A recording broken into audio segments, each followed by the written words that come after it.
저는 서울교육대학교를 졸업했지만 진로 고민이 많아 대학생 때 임용고시를 보지 않았습니다. 그러다 졸업 후 바로 공군에 입대하게 되었습니다. 군 복무 중 시간을 어떻게 활용할지 고민하다가 임용고시에 도전하기로 결심했습니다. 초등 임용고시에 응시하기 위해서는 한국사 능력 검정 시험에 합격해야 합니다. 저는 8월 한능검 취득 후 본격적으로 임용고시 준비에 들어갔습니다. 당시 저는 군인의 초수이고 1차 시험까지 단 3개월 남은 상황이었습니다. 그럼에도 최종 합격을 하였습니다. 점수가 조금만 낮았어도 불합격이었던 만큼 이렇게 하면 합격합니다.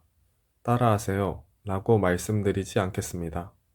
이런 사람도 있구나 하는 참고 자료로만 봐주시면 감사하겠습니다. 저는 1차 시험에서 교직 논술 18점, 교육과정 49점으로 총 67점을 받았습니다. 저는 백구인강을 들으면서 공부를 시작하였습니다. 군대에 있고 시간이 부족했기 때문에 스터디는 포기하고 혼자 공부하였습니다. 첫 2달 동안은 인강 듣기에 집중하였습니다. 매주 인강 약 50강, 논술 1회를 기준으로 정하였습니다. 강론은 백구 자료로 공부하고 기본 이론과 모형은 단권화 자료로 암기하였습니다.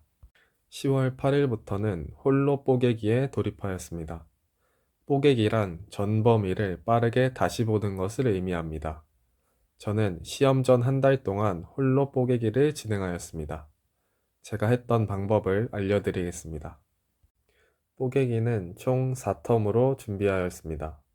텀과 텀 사이에는 모의고사를 한 번씩 풀어주어 실전 감각을 만들고자 하였습니다. 세부적으로 설명드리겠습니다. 1텀은 총 10일 동안 진행이 되며 첫째 날엔 도덕, 둘째 날엔 사회, 이런 식으로 하루에 한두 과목 정도를 공부하였습니다. 2텀은 총 6일 동안 진행했고 기간이 짧아진 만큼 첫째 날엔 도덕과 사회, 둘째 날엔 국어와 미술, 이런 식으로 하루에 2과목에서 3과목 정도를 진행하였습니다. 3텀은 4일 동안 진행했고 기간이 더 짧아진 만큼 과목으로 나누지 않고 첫째 날엔 기본 이론, 둘째 날엔 강론 A, 셋째 날엔 강론 B, 넷째 날엔 교육과정과 모형을 보는 방식으로 공부하였습니다. 4텀은 하루 동안 진행했으며 시험 전날인 만큼 전범위를 빠르게 보는 것에 집중하였습니다.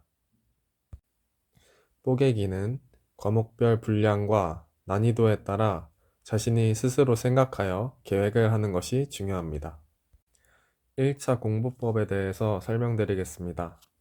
교직 논술의 경우 최근 3개년은 필사를 한 후 그 이전 문제들을 문제풀이를 하였습니다. 저는 교육학 지식은 따로 공부하지 않았습니다. 강론과 기본 이론은 백구에서 강의한 내용을 공부하였습니다. 이때 핵심 키워드 위주로 암기하였습니다. 교육과정은 과목별 역량과 강의 내용을 공부하였습니다. 내용 체계표는 시간이 부족하여 공부하지 않았습니다. 모형은 모형의 이름과 핵심적인 단계만 암기하고 모든 단계명을 암기하진 않았습니다. 저는 노래나 청킹은 저와 맞지 않다고 생각하여 사용하지 않았습니다.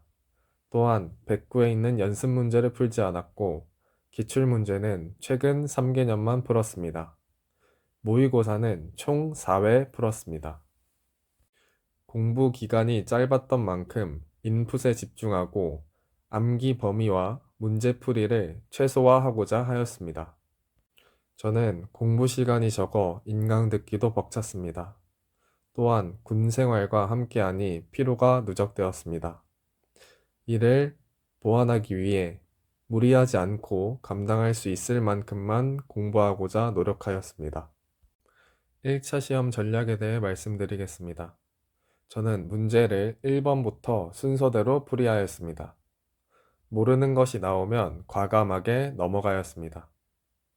또한 답변을 쓸 때에는 여러 키워드들을 넣어 비벼 쓰는 연습을 하였습니다. 1차 시험 팁에 대해 말씀드리겠습니다. 저는 당일 프린트를 가져갔습니다. 당일 프린트는 논술, 교육과정 A, 교육과정 B로 나누어 제가 평소에 자주 하던 실수와 기억해야 할 것들을 정리했습니다. 시험을 보고 가채점을 했을 때 교육과정이 칼체로는 43점, 물체로는 54점이 나왔습니다. 실제 점수는 49점을 받았습니다. 생각보다 답안을 애매하게 작성해도 정답으로 인정해주는 경우가 많습니다. 채점자가 틀렸다고 채점하기 힘들도록 답안을 비벼 쓰는 연습을 하는 것이 중요합니다. 다음으로 2차 시험에 대해 말씀드리겠습니다. 저희 2차 시험 점수는 다음과 같습니다. 2차 시험은 12월 16일부터 준비를 시작하였습니다. 부대에 초등 임용고시를 준비하는 분과 둘이서 스터디를 진행하고 부대에 있는 현직 교사 한 명에게 멘토링을 받았습니다. 하루에 심층 면접, 수업 실현 나눔, 영어, 중 한두 개 정도를 실현 후 피드백을 받았습니다. 추가적으로 사이다 교재로 개인 공부를 하고 나만의 만능틀을 제작하는 시간을 가졌습니다. 시험 일주일 전부터는 휴가를 나가서 현직 교사인 대학 동기들에게 멘토링을 받았습니다.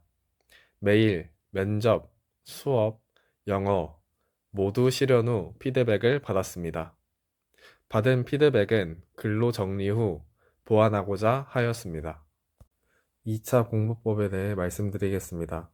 저는 스터디와 멘토링을 중심에 두고 나머지 시간에 개인 공부를 하였습니다.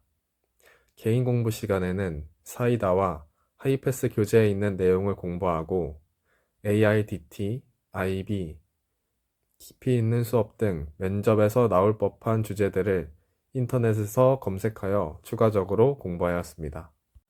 초반에는 만능틀을 만드는 것에 집중하였습니다.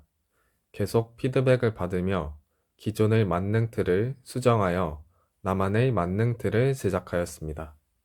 중반부터는 실현 시간과 내용의 질도 신경 쓰기 시작하였습니다. 후반에는 기존의 틀은 바꾸지 않고 태도와 목소리 등을 바꾸는 것에 집중하였습니다. 군대에서 2차 시험을 준비하며 1차보다 준비하기 더 힘들다는 생각이 들었습니다. 사회에서 공부하는 수험생들은 기본 4인 스터디에 크로스 스터디, 실습초 멘토링 등 많은 연습 기회를 가지지만 저는 그렇지 못했습니다. 그러나 어쩔 수 없는 부분은 인정하고 할 수 있는 것에 집중하였습니다. 2차 시험 전략에 대해서 말씀드리겠습니다. 시험을 보고 나니 스터디나 멘토링을 할 때에는 상대방이 나의 말을 잘 들어주지만 실제 시험장에 가보니 면접관들이 나에게 별 관심도 없고 집중해서 들어주지 않았다는 것을 느꼈습니다. 따라서 발표할 때 또박또박 천천히 강조하며 말하는 것이 중요합니다. 내가 조건을 충족했어도 면접관이 못 들으면 점수를 받지 못합니다. 수험생 중에 노래도 부르고 동작도 크게 하며 밝고 재미있게 수업 시연을 하는 분들도 있는데 자신의 스타일과 맞지 않으면 따라할 필요는 없다고 생각합니다. 조건을 충족시킨다면 차분하게 진행해도 문제 없습니다. 2차 시험 팁에 대해 말씀드리겠습니다. 저는 1차 결과를 확인하고 나서 2차 공부를 시작했습니다. 좋은 결과를 얻었지만 준비 과정에서 시간에 쫓기고 불안했습니다. 여러분은 1차 결과가 나오기 전에 미리 2차 공부 계획과 교재, 자료는 준비해 두는 것을 추천드리고 싶습니다.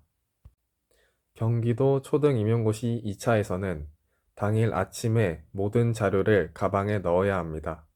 따라서 당일 프린트는 간단하게 만드는 것이 좋습니다. 임용고시는 결과가 나오기 전까지 불안한 시험입니다. 공부를 해도 실력이 향상되는지 모르겠고 자신이 제대로 공부하고 있는지 확신하기도 힘듭니다. 그렇기에 스스로를 믿어야 합니다. 저는 1차 점수가 1배수 밖이었고 2차 준비를 하기 불리한 환경이었기에 불안했습니다. 그럴 때마다 할 수 있는 것에 집중하고자 노력하였고, 결국 합격할 수 있었습니다. 이 영상이 도움이 되었으면 합니다. 궁금한 점이 있으면 댓글로 달아주세요.